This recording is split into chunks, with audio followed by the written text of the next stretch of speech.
Bonjour frères et sœurs et chers amis de l'église de la rencontre.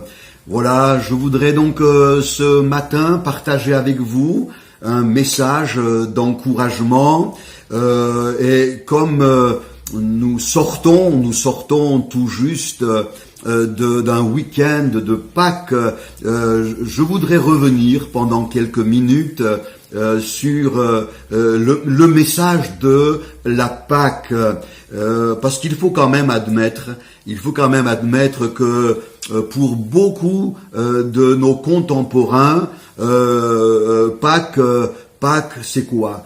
Pâques c'est un prétexte commercial centré sur le chocolat.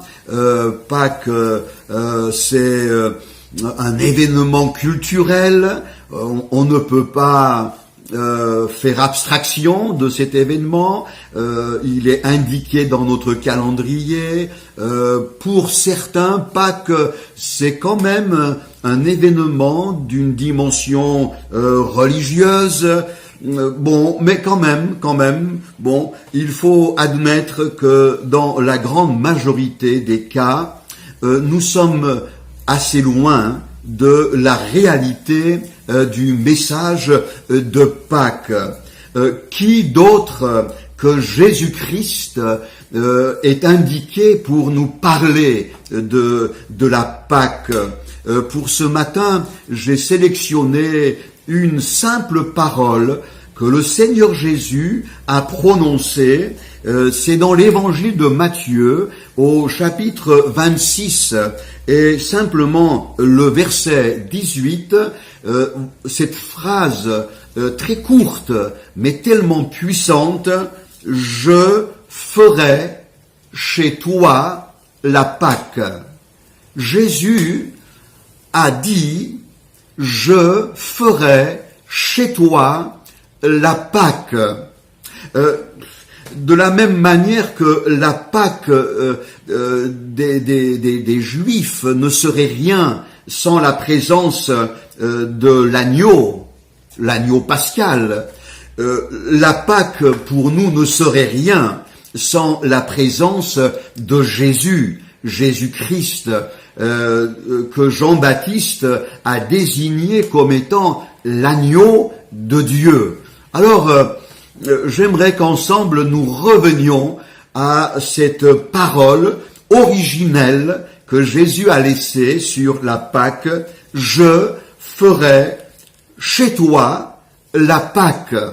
Nous avons l'habitude de dire d'une manière banale, nous avons fêté Pâques, nous avons réuni la famille et nous avons organisé le fameux jeu de la recherche des œufs cachés. Nous faisons la Pâque. Mais là, c'est l'inverse. Ce n'est pas nous qui faisons, mais Jésus dit: je ferai. Moi, Jésus, je ferai chez toi la Pâque. Autrement dit, c'est Jésus qui veut produire en nous la compréhension de la vraie Pâque. C'est Jésus qui veut nous amener à une prise de conscience. Il veut que nous réalisions profondément la signification et les conséquences infiniment glorieuses de la vraie Pâques.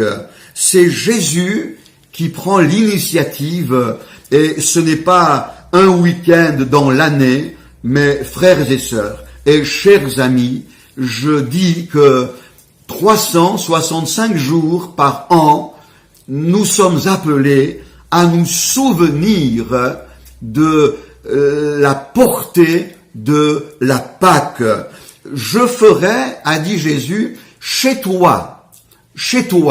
Donc c'est très personnel, c'est dans ton cœur, c'est dans ton fort intérieur, là où tu es, confiné chez toi, comme immobilisé par les circonstances que nous connaissons depuis plusieurs semaines maintenant de confinement. C'est là, chez toi, dans ton secret, dans la partie la plus intime de ton âme, que Dieu veut faire une œuvre afin que tu comprennes la signification de la Pâque.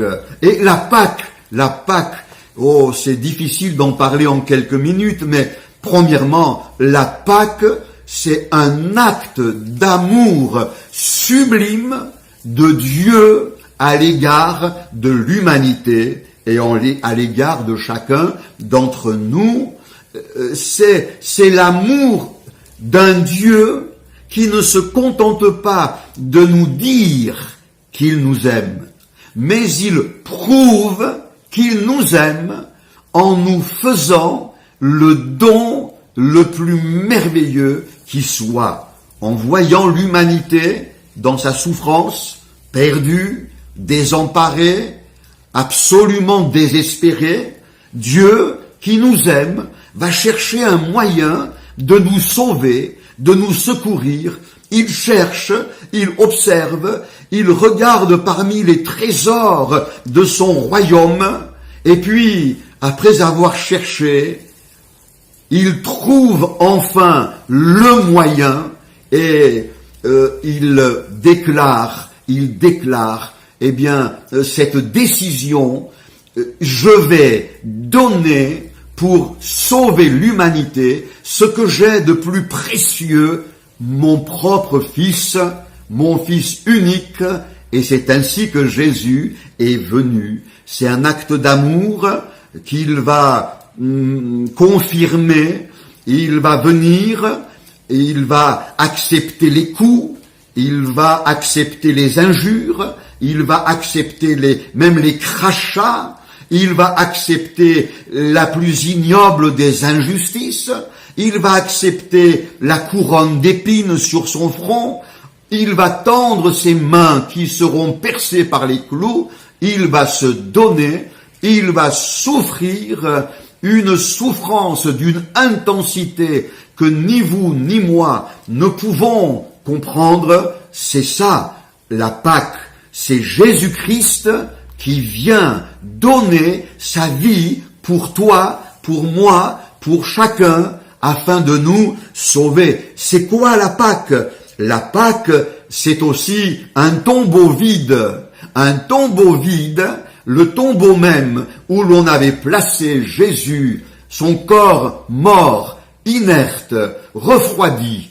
Eh bien, le matin du dimanche de Pâques, la pierre est roulée, le tombeau est vide, et Jésus, ressuscité, bien vivant, va apparaître, va se manifester, et des dizaines, que dis-je, des centaines de témoins vont constater que Jésus est ressuscité. Qu'est-ce que c'est la Pâque? La Pâque, c'est une bonne nouvelle, c'est un message merveilleux. La Pâque, c'est un message qui te dit le salut est possible, la guérison est possible, l'espérance est possible, il y a une solution pour ton problème. La Pâque, c'est un merveilleux message de victoire. C'est Jésus qui remporte la victoire sur le péché, sur les problèmes, sur les difficultés du quotidien et sur la mort. Et il veut nous entraîner dans sa victoire. Alors, aujourd'hui, la Pâque, c'est une bonne nouvelle que nous aimons annoncer, proclamer. Aujourd'hui, la Pâque, pour toi, pour moi, c'est le moyen efficace de Dieu pour vivre une vie de victoire. La Pâque, c'est également une attente joyeuse et empressée du retour de Jésus, en attendant que dans son ciel de gloire, nous puissions célébrer à nouveau avec lui, dans sa présence, la Pâque. Alors j'ai envie de dire, frères, sœurs, relève la tête et prends courage. Cher ami, mets ta foi dans ce sauveur merveilleux qu'est Jésus-Christ, et à chacun, j'adresse ce message: vis la Pâque dans toute sa puissance de vie. Que le Seigneur te bénisse. À très bientôt.